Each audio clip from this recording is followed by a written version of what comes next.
오늘 함께 나누실 말씀 야고보서 1장 22절에서 25절 말씀으로 제목은 거울 속에 비친 내 모습, 거울 속에 비친 내 모습이란 제목으로 귀한 은혜와 도전 나누기를 원합니다. 거울 자주 보시나요? 거울 아마 최소한 외출하기 전에는 한 번씩들 다 거울 보고 나올 것 같습니다. 머리라도 헝클어지지 않았나, 뭐가 묻지 않았나 이렇게 한번 점검하고 나오게 되죠. 우리 신앙생활도 그렇습니다. 늘 우리의 모습을 점검해야 합니다. 하나님 앞에 나올 때 점검하고요, 세상에 나갈 때 나의 모습을 점검해야 됩니다. 거울에 비친 나의 이 외면의 모습뿐만이 아니라 우리 내면의 모습을 점검해야 합니다. 사람은 영적인 존재가 돼서요, 우리는 아무리 우리 내면의 상태를 감추고 싶어도 좀 변장하고 싶어도 다른 사람들의 눈에는 마치 거울을 보는 듯이 우리의 내면을 그대로 보고 있습니다. 참 아이러니하죠. 나는 잘 모르는데 오히려 상대방이 나의 지금 내면의 영적인 상태를 잘 알고 있습니다. 그래서 사람들은 말로는 표현을 안 하지만은 이렇게 보면서 상대방의 영적인 상태를 어느 정도 짐작을 합니다. 이분이 지금 참 많이 힘든 상태에 있구나, 또는 참 많은 은혜 가운데 얼굴이 참 보기 좋구나, 이렇게 생각을 하게 됩니다. 옆 사람 잠깐 한번 좀 볼까요? 어떤 모습인지. 그리고 고개를 한번 끄덕끄덕 해보세요. 기분 나쁘지 않게. 그리고 이따 예배 마칠 때쯤 한번 더 보기 바랍니다. 그 얼굴이 어떻게 변했는지. 자, 저는 오늘 말씀을 통해서 우리 신앙과 우리 내면의 모습을 다시 한번 점검해 보기를 원합니다. 그래서 거울에 비친 우리의 외모보다도 더 아름다운 우리의 내면의 모습으로 다시 한번 단정하게 우리가 점검되기를 바랍니다. 자, 주신 말씀 한 마음으로 봅시다. 야고보서 1장 22절 25절 말씀입니다. 너희는 도를 행하는 자가 되고 듣기만 하여 자신을 속이는 자가 되지 말라. 누구든지 도를 듣고 행하지 아니하면 그는 거울로 자기의 생긴 얼굴을 보는 사람과 같으니 제 자신을 보고 가서 그 모양이 어떠한 것을 곧 잊어버리거니와 자유하게 하는 온전한 율법을 들여다보고 있는 자는 듣고 잊어버리는 자가 아니요 실행하는 자니 이 사람이 그 행하는 일에 복을 받으리라. 오늘은 길지 않은 말씀이니까 한 절 한 절 좀 보도록 하겠습니다. 먼저 22절 보시면은 너희는 도를 행하는 자가 되고 듣기만 하여 자신을 속이는 자가 되지 말라. 도를 행한다고 하는 것은 말씀대로, 말씀에 가르친 그 길대로 살아가라라는 뜻입니다. 그러니까 말씀대로 행하는 자가 되고 듣기만 하고 행하지 않는 자가 되면은 자신을 속이는 자가 된다고 합니다. 우리가 책을 볼 때 책을 읽는 두 가지의 태도가 있습니다. 어떤 사람들은 그 책을 통해서 저자의 뜻을 수용하는 사람이 있고요. 즉, 그 책을 읽으면서 저자가 어떤 생각을 하고 있고 어떤 사상을 갖고 있고 또 어떤 그 안에 가르침이 있는지 이렇게 그 저자의 뜻을 파악합니다. 그래서 그 저자의 뜻에 동의하기도 하고 감동하기도 합니다. 그 저자를 뜻을 수용하는 사람이 있습니다. 참 좋은 독서의 방법이죠. 그러나 더 좋은 독서의 태도는요, 저자의 뜻을 수용하는 것에서 끝나는 것이 아니라 그 저자의 뜻을 사용해야 됩니다. 실제적으로 자신의 삶 속에서 적용해야 합니다. 제가 지금 책이라고 얘기했지만 사실은 제가 성경을 얘기하는 것입니다. 성경을 보고 그 말씀을 보면서 고개 끄덕거리고 그 은혜에 감동하고 또 그 말씀에 순복하지만은 거기서 끝나는 것이 아닙니다. 그 말씀을 받아들이는 것에서 끝나는 것이 아니라, 수용하는 데서 끝나는 것이 아니라 그 말씀을 사용해야 됩니다. 내 삶 속에서 그 말씀대로 살아가며 그 말씀을 적용해야 됩니다. 책만 많이 읽은 사람은 누군가의 행동을 보고 평가하게 되고 판단하게 되죠. 이렇게 지식만 큰 신앙인들은 그런 영적인 교만에 빠지기가 쉽습니다. 다른 사람들의 모습을 보면서 아닌데 하면서 고개를 흔듭니다. 그러나 정말 책을 잘 본 사람들은, 정말 성경을 잘 본 사람들은 누군가에 대한 평가보다는 누군가의 영적인 멘토가 되어줍니다. 책을 많이 본 사람과 책만 많이 본 사람, 책만 많이 본 사람과는 전혀 다릅니다. 정말로 책을 제대로 본 사람은 그 인격이 변하게 되었습니다. 우리 신앙도 마찬가지입니다. 말씀을 보고 듣기만 하면은 지식만 컷입니다. 그러나 우리 신앙은 결코 지식으로 성장하는 것이 아닙니다. 그 지식의 바탕 위에 경험된 믿음의 훈련이 필요한 것입니다.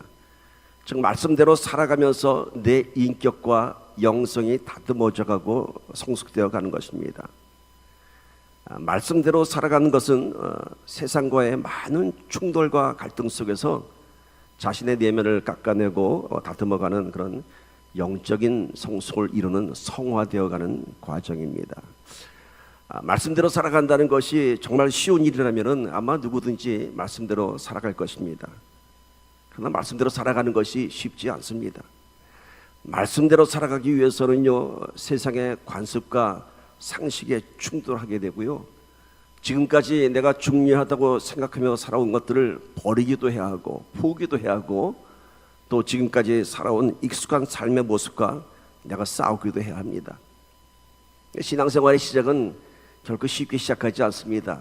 갈등과 충돌 가운데서 내 신앙이 싸워가면서 성숙되어 가는 것입니다.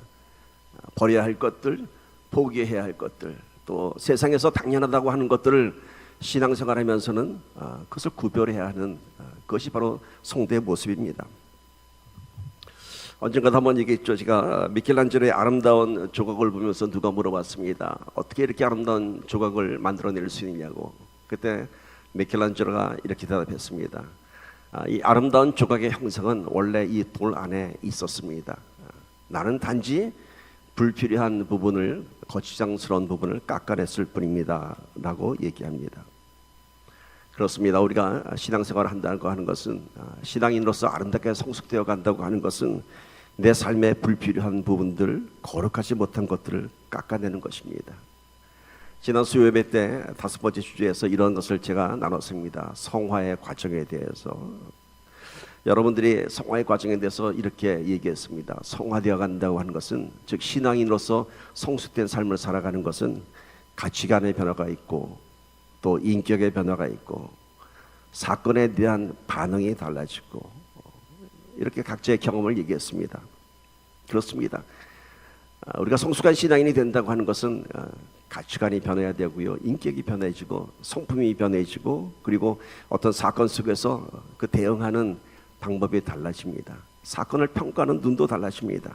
그런데 이러한 것들은, 이렇게 영적으로 성숙되어 가고 신앙이 성숙되어 가는 것은 말씀을 본다고, 말씀을 듣는다고 저절로 되는 것 아닙니다. 듣기만 한다고 해서 내 인격이 변하지 않고요, 듣기만 한다고 해서 내 신앙이 자라지 않습니다. 말씀대로 살아간다는 것, 은혜 받은 대로 살아간다는 것, 그것이 쉽지 않습니다. 우리가 성숙되려면은 말씀을 듣는 은혜에서 끝나는 것이 아니라 그대로 살아가야 합니다. 지금까지 살아온 방식이 있기 때문에 이 말씀대로 살아가는 것이 쉽지 않습니다. 세상과 또 너무 친밀한 관계가 되었기 때문에 그 친밀함을 깨뜨리기가 쉽지 않습니다. 관성의 법칙이라는 것이 있죠. 달리던 차가 멈추려면 금방 제자리에 멈추지 못합니다. 달려온 힘이 어느 정도 제어가 되어야 됩니다. 그래서 그걸 제동거리라고 하죠. 달리던 그 힘이 어느 정도 제어되어야지만이 멈춥니다. 물리에서 얘기하는 관성의 법칙이죠. 영적인 관성도 마찬가지입니다. 우리는 갑자기 변화될 수 없습니다. 변화되는 과정 속에서 우리는 많은 저항을 경험하게 됩니다. 그러면서 우리가 십자가로 향하는 변화된 삶이 시작되는 것입니다. 세상의 방식대로 살아가고자 하는 그런 지금까지 살아왔던 관성과 이제는 거룩한 선택을 하기 위한 그런 제동의 힘이 충돌하게 됩니다. 지금까지 이렇게 살아왔는데 뭘 하는가 하고, 그래도 내가 은혜 받은 사람인데 이렇게 살아서는 안 되지라는 두 가지 힘이 충돌합니다. 그 두 개의 힘이 충돌해서 그 힘이 큰 쪽으로 내 인생이 가게 되어 있습니다. 세상에서 살았던 힘이 더 크면은요, 은혜 받은 그 힘을 제압해 버립니다. 그래서 우리는 지금 하나님의 그 놀라운 은혜 가운데서 내 삶에 익숙해져 있던 그런 영적인 관성들을 우리가 이겨 나가야 하는 것입니다. 여러분이 이 자리에 지금 앉아 있는 것은 그래도 내 안에 있는 은혜가 세상이 잡아끄는 힘보다는 크기 때문에 이 자리에 앉아 있는 것입니다. 우리 영적인 싸움에서 늘 세상과의 충돌과 갈등 가운데서 많은 혼란과 또 유혹도 있습니다. 우리가 이기는 것은 그리 큰 힘이 필요하지 않습니다. 단 1%의 힘만이라도 세상보다 더 내가 마음을 준다면 그것은 승리할 수 있습니다. 50% 50%의 싸움이 아닙니다. 1%만 내가 더 갖게 되면 51%가 되고 저쪽은 49%가 됩니다. 그러면 결국 기울게 되어 있습니다. 기울어지는 힘 속에서 더 큰 힘이 작용하는 것입니다. 이렇게 신앙생활은 지금까지 살아왔던 익숙한 내 자신과의 싸움이 시작되는 것입니다. 예전에는 내 인생에서 별로 문제가 되지 않았던 것들이 문제가 되기 시작합니다. 신앙생활을 시작하면은 그렇게 아무렇지도 않았던 것들, 상식이었던 것들이 이제 문제가 되기 시작합니다. 주일 성수도 그렇습니다. 예전에는 일요일은 마이 선데이, 나의 휴식의 날이고 나의 날이었습니다. 그러나 이제는 일요일이 아니라 뭐라 그러죠? 우리는 the Lord's day, 주일이라 그러죠. 온전한 주님의 날이라고 합니다. 예전에는 주일날 골프 치러 나가고 운동하러 나가는 건 아무런 문제가 되지 않았습니다. 그러나 신앙생활을 시작하면 이게 벌써 문제가 되기 시작합니다. 오늘 교회 가야 되는구나. 교회 갈 것인가 말 것인가는 갈등부터 시작이 됩니다. 그리고 교회 나갔더니 교회에서 하는 말은 더 황당합니다. 하나님의 말씀은 아주 역설적입니다. 비논리적입니다. 지는 것이 이기는 것이라고 하고 세상에서는 이겨야 사는데 주는 것이 받는 것이라고 하고 심지어 내가 죽는 것이 사는 것이라고 합니다. 말도 안 되는 이야기들을 듣게 됩니다. 그러나 그 하나님의 말씀을 우리가 실천해 볼 때, 내가 접을 때에, 내가 누군가에게 내 것을 줄 때에, 내가 죽어볼 때 그것이 무슨 의미인지 그 진리의 가치가 나타나는 것입니다. 그래서 그때 우리는 그 말씀의 힘이 무엇인지 깨닫게 됩니다. 내가 져봤더니 이게 내가 이기는구나 하는 것을 져봐야 알게 되는 것이고요. 십자가에서 죽는다는 의미를 은혜로만 받아들이는 것이 아니라 정말 십자가에서 내가 죽어보면은 십자가에서 다시 살아나는 그 은혜가 무엇인지 알게 되는 것입니다. 이렇게 현실 속에서 우리는 그 말씀대로 한번 부닥쳐 봐야 됩니다. 죽어보기도 하고 깨어지기도 하고 그래야지만이 내 안에 내면의 모난 것들이 다듬어지고 또 거룩한 선택을 할 수 있는 것입니다. 현실에서 부닥치고 체험하지 않으면 성장할 수 없습니다. 온실 속의 화초처럼 모양만 좋은 신앙인이 되지 말고, 거울만 보는 신앙인이 되지 말고, 거친 광야에서 꽃을 피우는 야생화 같은 생명력 있는 신앙인이 되어야 할 줄 믿습니다. 오늘 말씀 보니까 듣기만 하고 행하지 않으면 자신을 속이는 것이라고 합니다. 말씀의 은혜를 받고 삶 속에서 적용하지 않는 것은 마치 자신은 말씀에 충실한 사람인 것처럼 스스로 속고마는 것입니다. 말씀의 은혜를 받았는데 그 은혜 받은 대로 나가서 살아야 되는데 그 은혜가 감동해서 끝나고 말면은 나는 어떤 착각에 빠지느냐? 나는 그 은혜대로 살아가는 사람처럼 자신을 속이고 있는 것입니다. 말씀에 충실한 사람인 것처럼. 아니요, 그 말씀대로 나가서 살고 부닥치고 깨져봐야 하는 것입니다. 말씀을 읽고 듣는 것으로 은혜 받는 것에서 끝나면 아무런 변화가 없습니다. 그냥 좋기만 합니다. 신앙은 지식이 아니고 감동이 아니고 이론이 아닙니다. 실제적으로 삶 속에서 말씀으로 부닥치고 적용하고 하나님께서 함께 하시는 체험을 할 때 내가 이 말씀 갖고 싸워봤더니 내가 이긴 것이 아니라 성령님께서 나와 함께 하셨고 내가 그 힘으로 이겼다고 이런 영적인 체험을 할 때 비로소 우리는 영적으로 성장하는 것이고 믿음의 훈련이 되는 것이고 믿음의 능력을 체험하는 것입니다. 여러분, 믿음을 사용하십시오. 말씀을 실천하는 것은 믿음으로 사용하는 것입니다. 그 믿음이 없기 때문에 말씀 앞에서 갈등하는 것입니다. 정말 이뤄도 되는 것일까?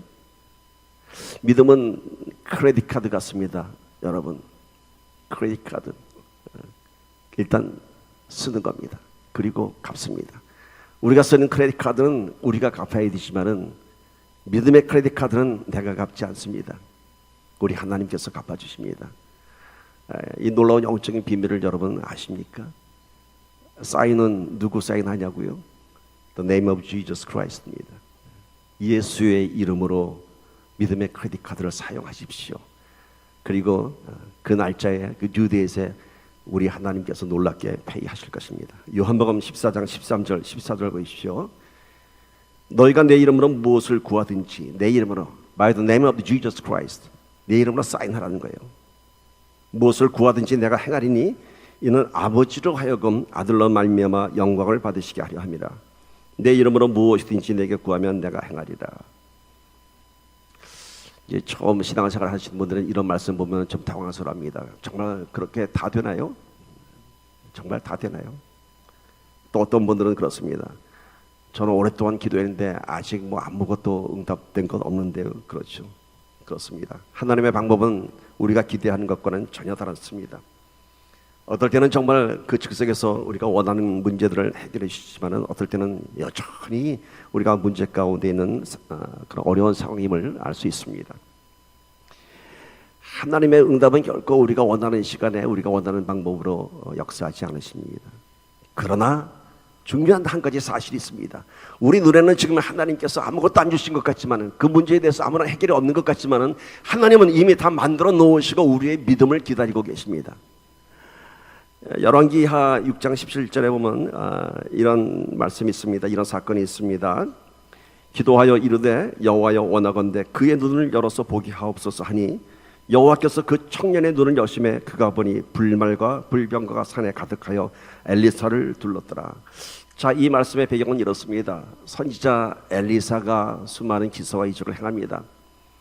아람 왕이 이제 엘리사를 죽이기 위해서 쳐들어옵니다. 적군이 그 엘리사가 있는 성읍을 다 둘러쌌습니다. 아침에 일어나 보니까 엘리사의 사환 게하시 자기 몸종이죠. 나가봤더니 성읍을 다 적군이 둘러쌌어요. 다 포위했어요. 죽게 되었습니다. 그래서 막 뛰어들어옵니다. 엘리사에게 이제 우리는 죽게 되었다고, 적군이 우리를 다 둘러쌌다고. 그때 엘리사가 이런 기도를 한 겁니다. 여호와여 원하건대 그의 눈을 열어서 보게 하옵소서. 죽겠다고 외치는 저 몸종 게하시의 눈을 열어서 보게 하옵소서 하니 여호와께서 그 청년의 눈을 여셨습니다. 게하시의 눈을 열었습니다. 그리고 그가 봤더니 불말과 불병거, 세상의 말과 병거가 아닙니다. 하늘의 군대가 가득히 산을 둘러쌌다고 합니다. 엘리사가 얘기합니다. 우리를 둘러싼 적군보다 하나님의 군대가 더 많다고 얘기합니다. 여러분, 우리의 현실의 눈에는 여전히 적군의 군대만 보이겠지만은, 여전히 하나님은 응답 안 하시고 내가 위험한 상태에 있는 것을 나만 보는 것 같지만은 우리 하나님께서는 지금도 하늘의 불말과 불병으로 우리를 지켜보고 계십니다. 믿음의 눈으로 한번 보면은 그 하늘의 군대가 보일 것입니다. 이렇게 믿음은 내 눈에 보이는 현실로 싸우는 것이 아닙니다. 하나님의 약속과 말씀으로 싸우는 것입니다. 세상의 현실보다는, 나를 둘러싼 적군보다는 하나님의 권능, 하나님의 약속이 더 크기 때문에 우리가 그 믿음으로 살아갈 수 있는 것입니다. 오늘 말씀 23절 24절 봅시다. 누구든지 도를 듣고 행하지 아니하면 그는 거울로 자기의 생긴 얼굴을 보는 사람과 같으니 제 자신을 보고 가서 그 모양이 어떠한 것을 곧 잊어버리거니와. 자, 말씀을 듣고 행하지 않는 자는 마치 거울로 자기 얼굴을 본 후에 거울에 비친 자신의 모습을 곧 잊어버리는 사람과 같다고 합니다. 어떻게 잊어버린다고요? 곧, 즉시 거울을 보자마자 그냥 자기 모습을 확 잊어버린다고 합니다. 그럴 수 있을까요? 얼굴에 뭐가 묻었으면 씻어야죠. 거울 보고 뭐가 묻었네. 좀 추하지만 이빨에 낀 고춧가루가 보이면은 얼른 가서 몰래 빼내야죠. 그런데 말씀은 보니까 그 거울에 비친 모습을 보고 곧 잊어버린다고 합니다. 즉시 잊어버린다고 합니다.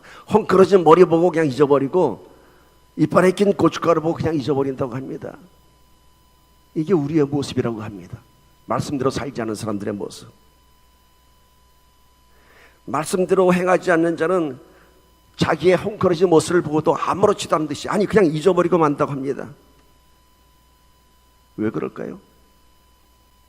머리를 단정하게 해야 되고 고춧가루를 빼야 할 텐데, 그런데 그 모습을 보고도 그냥 잊어버리는 것은 그렇게 단정한 모습으로 바뀌어지는 것이 부담스러운 겁니다. 물론 우리 외면의 모습은 우리 물론 머리 다 다듬고 이빨이 긴 고춧가루 빼죠. 그러나 내 내면에 있는 추해진 모습들은 내가 보고 알고 깨달으면서도 회피하는 겁니다. 곧 잊어버린 게 아니라 그냥 못 본 척 하는 겁니다. 탈무드에 나오는 이야기입니다.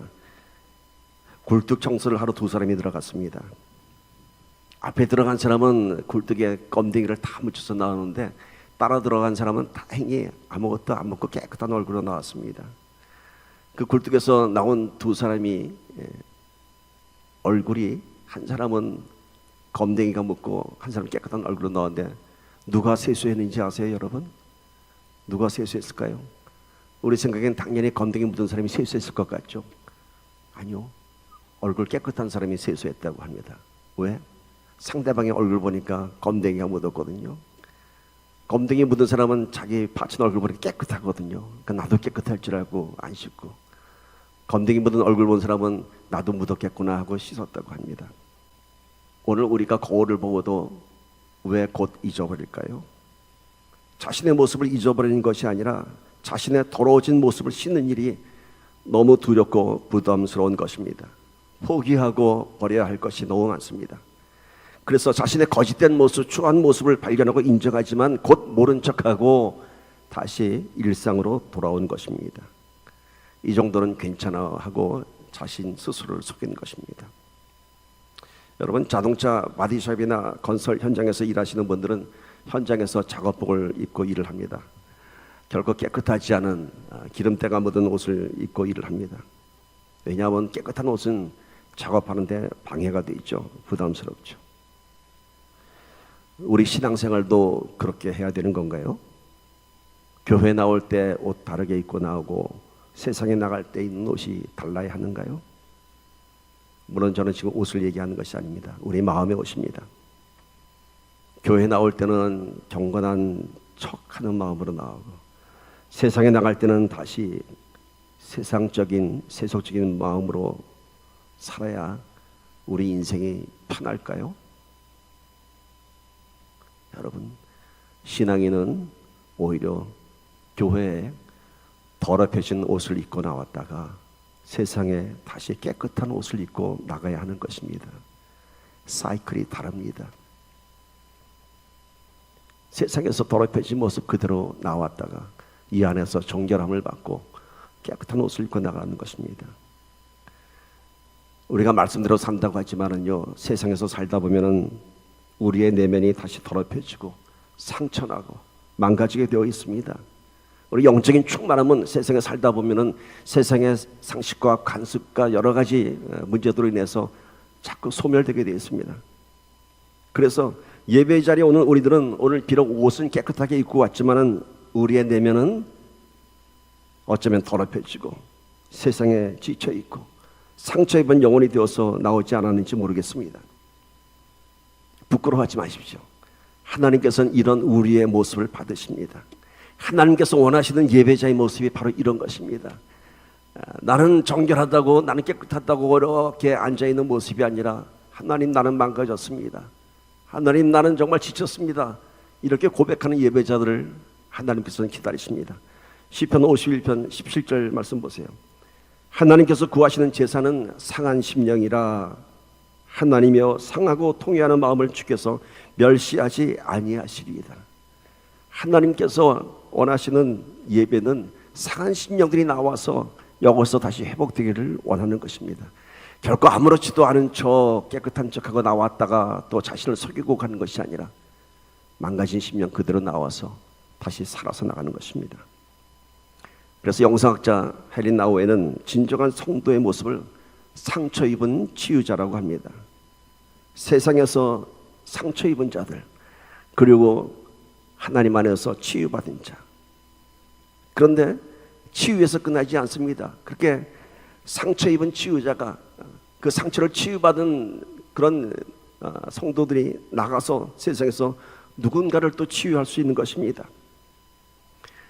똑같은 아픔을 경험한 자만이 그 똑같은 아픔에 갖고 있는 영혼을 치유할 수 있습니다. 오늘 우리는 살아가면서 각자의 아픔이 있고 상처가 있습니다. 근데 그 아픔과 상처는 우리의 부끄러움이 아니고 우리의 감추고 싶은 과거가 아닙니다. 우리 인생에 그런 아픔과 상처가 있는 이유는 우리 하나님께서 그 아픔을 치유해 주시고 나의 치유를 통해서 또 누군가를 치유하시기 위한 것입니다. 그래서 오늘 우리가 이 자리에 나와서 내 상처 입은 영혼이 다시 치유받았다면은 그것으로 끝나는 것이 아니라 또 누군가 지금 방황하는 영혼에게 내가 이렇게 살아났노라라고 전하는 그런 성도가 되어야 하는 것입니다. 하나님께서는 우리에게 달란트를 주셨다고 합니다. 그 달란트의 의미는 재능뿐만이 아닙니다. 아픔과 상처도 하나님께서 사용하시는 달란트입니다. 우리 지난 인생의 이야기가 이젠 부끄러운 이야기가 아니라 영광의 상처이며 누군가를 살릴 수 있는 그런 달란트가 되어야 할 것입니다. 부끄러운 과거가 아니라 영광의 상처가 되어야 할 줄 믿습니다. 거울을 보고 자신을 잊어버리는 자가 되지 말라고 합니다. 때로 우리는 거울을 보고 변장할 때가 있습니다. 그리고 아무렇지도 않은 듯 새 옷을 입고 세상을 나갈 때도 있습니다. 제가 오래전에 한국에 있을 때 제 사무실 앞에 목욕탕이 하나 있었습니다. 그 목욕탕은 아주 재미있는 거울이 2개 있었습니다. 2층으로 올라가는 그 계단 맞은편에 큰 대형 거울이 붙어 있습니다. 그리고 밑에는 뭐라고 써 있냐면은 당신의 더러워진 모습입니다. 이렇게 써 있습니다. 그 거울을 보고 들어갑니다. 그 목욕을 하고 나올 때는 내려오는 계단 바로 앞에 또 큰 대형 거울이 있습니다. 거기는 뭐라고 써 있는지 아세요? 깨끗해진 당신의 모습입니다. 이렇게 써 있습니다. 정말 다릅니다. 목욕하기 전과 목욕한 후의 모습은 정말 다릅니다. 목욕하고 새 옷을 입으면 완벽하게 깨끗해집니다. 그러나 목욕하고 다시 더러워진 옷을 입고 나오면은 외모는 얼굴은 좀 깨끗할지 모르지만 여전히 더러운 옷에 더러운 냄새가 납니다. 또한 목욕은 안 하고 새 옷만 갈아입으면은 겉모습은 깨끗할 것 같지만 속에서 냄새가 납니다. 우리 신앙의 모습이 그렇습니다. 우리 내면이 변했으면 그에 합당하게 살아야 됩니다. 그런데 여전히 세상에 다시 더러워진 옷을 입고 나간다면, 세상의 옷을 입고 나간다면 우리의 내면도 곧 더러워집니다. 한편 나의 내면은 더러운 채 새 옷만 입고 나가면은 나는 깨끗해졌어라고 그렇게 새 옷만 입고 나간다면은 세상은 곧 우리의 내면의 냄새를 맡습니다. 변화되지 않은 신앙인, 여전히 세속적인 모습, 그러나 겉만 경건한 척하는 위선된 신앙인의 모습을 그들은 봅니다. 세상은 우리들의 그런 위선에 속지 않습니다. 오히려 실망하고 비난할 것입니다. 여러분, 거울만 보고 그대로 사는 것은 자신도 속이고 세상도 속이는 것입니다. 병원에 가서 엑스레이 찍고 MRI 촬영한다고 해서 절대로 병 낫지 않습니다. 이 병원 저 병원 가서 MRI 찍어봐도요, 그 병의 진단만 나올 뿐이지 그 병 치료되지 않습니다. 엑스레이와 MRI를 바탕으로 해서 치료를 해야 하는 것입니다. 말씀 앞에서 병든 우리의 모습을 보고 진단하고 끝나는 것이 아니라 이렇게 살아야겠구나라고 진단만 받는 것이 아니라 그 말씀으로 치유받고 말씀으로 새롭게 변화되어서 세상을 나가야 합니다. 치유받은 영혼이 되어야 하는 것입니다. 결코 이 예배의 자리는 거울만 보고 그냥 가는 자리가 아닙니다. 우리의 지난 아픔과 상처가 치유가 되고 서로의 아픔을 감싸주고 그리고 말씀 안에서 우리가 자유함을 얻는 것입니다. 오늘 마지막 말씀 보세요. 25절. 자유하게 하는 온전한 율법을 들여다보고 있는 자는 듣고 잊어버리는 자가 아니요 실행하는 자니 이 사람이 그 행하는 일에 복을 받으리라. 율법 앞에서 우리는 좀 부담스러워집니다. 말씀대로 사는 건 참 힘듭니다. 신앙생활을 시작하면서 처음 겪게 되는 부담감, 거부감도 있습니다. 말씀이 이해가 되지 않습니다.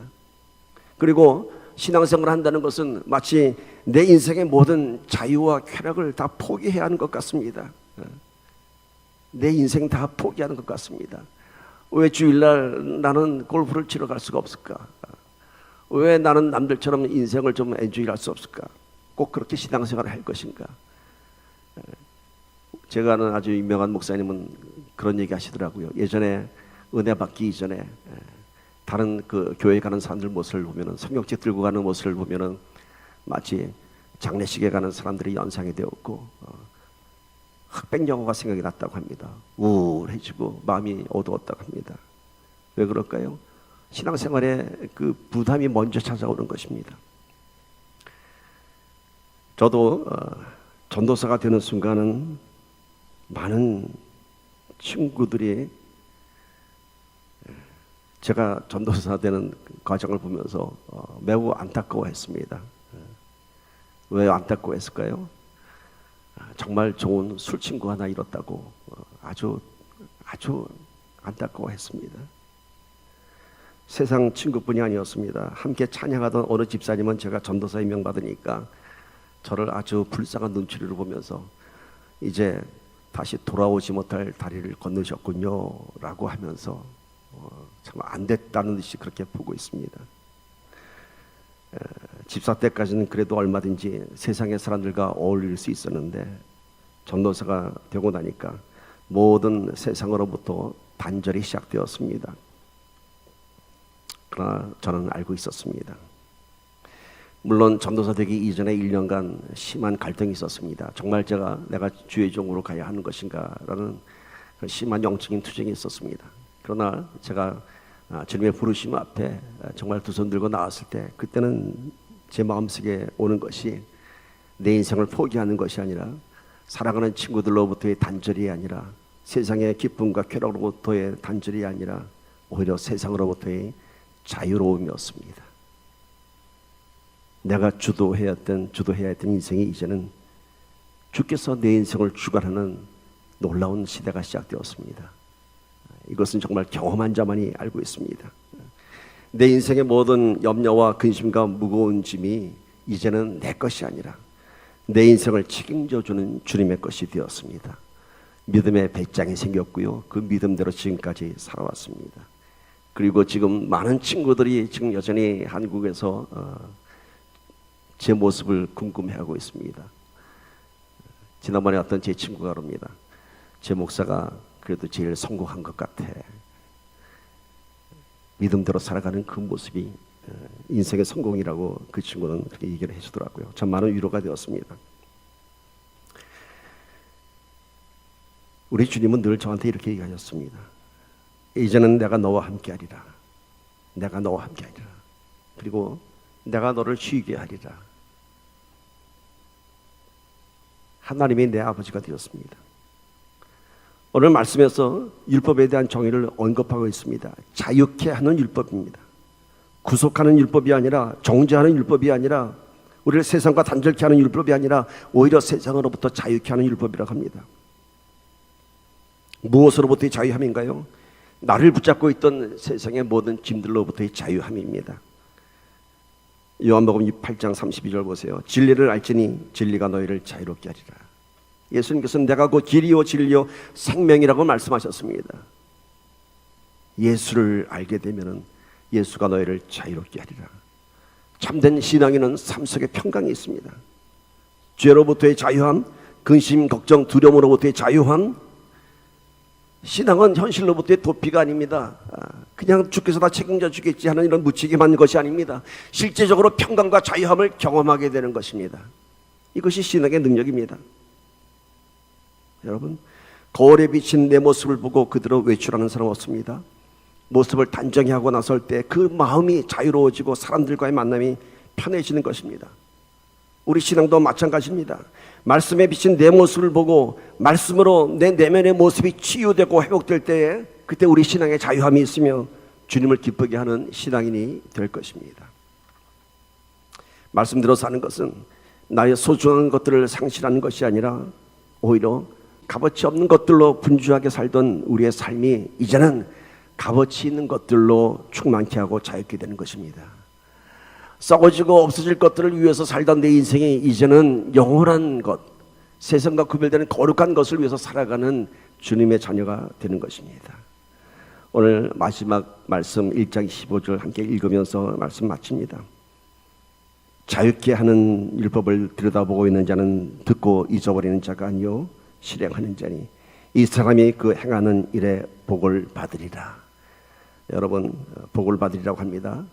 행하는 일에 복을 받으리라. 그러나 그 복은 세상 사람들이 원하는 만사 형통하는 복이 아닙니다. 그런 복 기대하지 마십시오. 예수 믿는다고 잘 먹고 잘 살지 않습니다. 예수 믿으면 더 고난이 많이 있을 수도 있습니다. 정말 진정한 복은요, 우리 주님과 함께 살아가는 것이 우리 인생 최대의 복입니다. 세상의 복이 아닌 주님으로부터 흘러나온 블레싱이 오늘 이 자리에 충만하기를 주님의 이름으로 간절히 축원합니다. 우리 한번 기도합시다. 오늘 말씀을 다시 한번 마음속에 받아보십시다. 너희는 도를 행하는 자가 되고 듣기만 하여 자신을 속이는 자가 되지 말라. 누구든지 도를 듣고 행하지 아니하면 그는 거울로 자기의 생긴 얼굴을 보는 사람과 같으니 제 자신을 보고 가서 그 모양이 어떠한 것을 곧 잊어버리거니와 자유하게 하는 온전한 율법을 들여다보고 있는 자는 듣고 잊어버린 자가 아니요 실행하는 자니 이 사람이 그 행하는 일에 복을 받으리라. 우리가 지금까지 살아왔던 우리의 삶의 모습 하루아침에 변화되기 쉽지 않습니다. 영적인 관성이 있습니다. 세상에 힘이 있습니다. 그러나 우리가 말씀대로 살아갈 때에 말씀의 힘으로 지금까지 살아왔던 영적인 관성을 이겨낼 수 있습니다. 믿음의 눈을 열기를 바랍니다. 믿음은 크레딧 카드입니다. 우리 주님께서 책임져 주십니다. 거울에 비친 우리의 모습을 보면서 나는 아무렇지도 않아 자신을 속이지 마십시오. 망가진 내 모습을 확인하며 주 앞에 나와서 치유받고 회복되어야 합니다. 예배는 상한 심령으로 나와서 새 옷을 입고 가는 것입니다. 말씀대로 산다고 하는 것은 세상과의 단절이 아니라 세상으로부터의 자유함입니다. 말씀대로 산다고 하는 것은 주님과 함께하는 인생 최대의 블레싱입니다. 오늘 그 복을 누리는 저와 여러분 되길 바랍니다. 함께 기도합니다. 오늘 이 말씀이 내 삶의 평강이 되게 하여 주시옵소서.